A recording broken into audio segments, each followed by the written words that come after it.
May mga delays na kahit gustuin namin magsimula, hindi talaga uubra o hindi talaga pwede. Yo, what's up? Kevin Magdait po from Hegdas. Ngayon, talakayin naman natin kapag delay ba yung construction, ang iniisip agad ng ibang kliyente natin is tamad ba ang contractor? Pero, alam nyo ba, may mga delays na kahit gustuin namin magsimula, hindi talaga uubra o hindi talaga pwede. So, tara, samahan nyo ako. Isa sa pinakakaraniwang dahilan nito ay ang delay na pag-release ng building permit.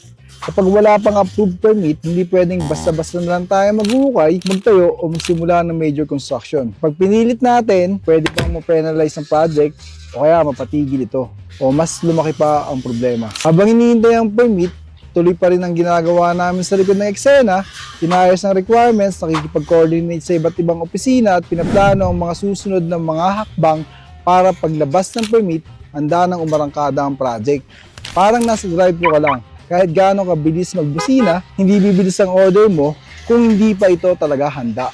Sa construction, may mga delay na kontrolado ng contractor at merong ding proseso na kailangan hintayin. Ang malaga ay transparent at komunikasyon at handang kumilos agad kapag kumpleto na ang mga permits. Kaya kung delay ang project, alamin muna ang totoong dahilan bago maghusga. Ang maayos na contractor ay hindi lang mahusay magtayo, mahusay din sumunod sa tamang proseso. Yo, Kevin Magdait po. Samahan niyo ulit ako sa mga susunod na video sa araw-araw na kinakaharap na problema, concern, solusyon dito sa construction. Ciao!